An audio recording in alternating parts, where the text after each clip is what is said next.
Hi friends, మీరంతా ఎలా ఉన్నారు? నేనైతే చాలా బాగున్నాను. మీరు కూడా చాలా బాగుండాలని దేవుడి దగ్గర కోరుకుంటున్నాను. నేను ఈరోజు చికెన్ ఫ్రై చేస్తున్నాను. చికెన్ ఫ్రై అంటే ఏదో మసాలాలన్నీ వేసి చేయడం లేదండి, సింపుల్గానే చేస్తున్నాను. ఇంట్లో ఉండే సరుకులతోనే. నేనేమి మసాలాలు ఎక్కువగా వాడను, తెలుసు కదా. నేను ఉల్లిపాయని అంటే ఆనియన్ని నేను చికెన్ ఫ్రైలో కొంచెం ఎక్కువగా తీసుకుంటాను. దానివల్ల చికెన్ మరీ గట్టిగా కాకుండా జ్యూసీగా ఉంటుంది.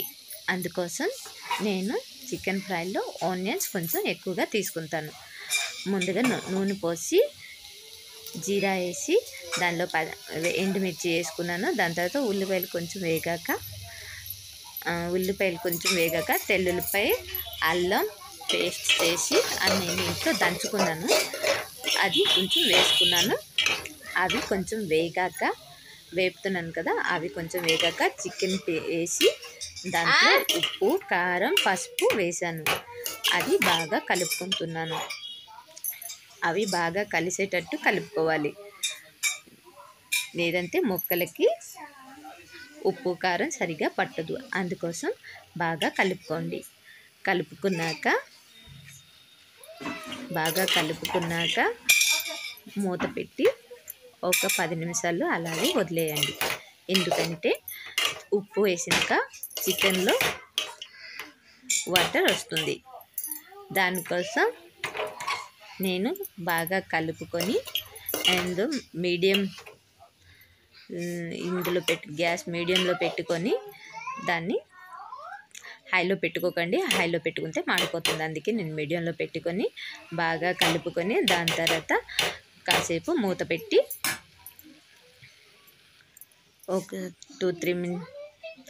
ఒక 10 మినిట్స్ మూత పెట్టి పక్కన పెట్టండి.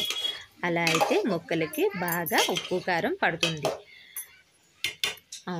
దాని తర్వాత దగ్గరగా ఉండండి. దేనికంటే చికెన్ ఫ్రై అడిగంటుకుంటే బాగోదు. దాని తర్వాత 2 మినిట్స్కి ఒకసారి మూత తీసి మళ్ళీ కలుపుకోండి. చూసారు కదా, వాటర్ వచ్చింది. వాటర్ వచ్చాక మరో 2-3 మినిట్స్ అలాగే హై ఫ్లేమ్లో కాకుండా మీడియంలో ఉంచుకొని మళ్ళీ మూత పెట్టుకొని మళ్ళీ 2-3 మినిట్స్కి మళ్ళీ కలుపుకోండి. చూస్తున్నారు కదా, వాటర్ అంతా ఇంకిపోయింది. అండ్ చికెన్ కూడా జ్యూసీగా ఉంది. కొంచెం చికెన్ ఫ్రై చాలా ఫ్రై అయిపోతే అంతగా బాగోదు. చికెన్ ముక్కలు జ్యూసీగా ఉంటేనే బాగుంటుంది. నేను చికెన్ని ఫ్రై చేస్తున్నాను, కాకపోతే ముక్కలకు మాత్రం కొంచెం జ్యూసీనెస్ ఇస్తున్నాను. దానికోసం మూత పెట్టుకొని సిమ్లో పెట్టుకొని చేసుకోవాలి. చూస్తున్నారు కదా, చికెన్లో నాకు కొంచెం కారం తగ్గింది.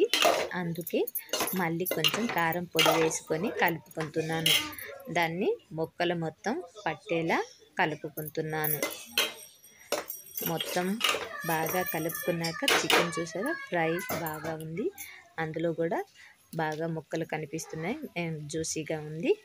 అలా చూసుకున్నాక నేను చికెన్ పౌడర్ అండ్ ధనియా పౌడర్ అండ్ జీరా పౌడర్ వేసుకుంటున్నాను. అవి కొంచెం కలిపి దాని తర్వాత లాస్ట్లో చికెన్ పౌడర్ వేసుకుందాం. బాగా కలిసేటట్టు కలుపుకోవాలి. అది బాగా కలిసిన తర్వాత మరొక మినిట్ మూత పెట్టండి, లేదా లేదు. దాని తర్వాత చికెన్ పౌడర్ని మనం ఎంత వేసుకుంటామో అంతా వేసుకొని దాన్ని బాగా కలుపుకోవాలి, లేదంటే మొక్కలకి చికెన్ ఫ్రై పట్టదు. దానివల్ల మనకి అంతగా స్మెల్ రాదు. దానికోసం చికెన్ పౌడర్ని వేసుకొని బాగా కలుపుకోవాలి. బాగా కలుపుకున్నాక చూసారు కదా, చికెన్ ఫ్రై అంత కలర్ఫుల్గా కనిపిస్తుందో, జ్యూసీగా చికెన్ ఫ్రై. అలా బాగా కలుపుకున్నాక ఇంకా కొత్తిమీర వేసి సర్వ్ చేసుకోండి. ఇంకా అంతే. ఇప్పుడు నేను స్టవ్ కట్టేస్తున్నాను, ఇంకా సర్వింగ్ చేసుకుంటున్నాను. చూస్తున్నారు కదా, చికెన్ ఫ్రై ఎంత బాగుందో, జ్యూసీగా. మీరు కూడా ఇలాగే ట్రై చేయండి ఒకసారి.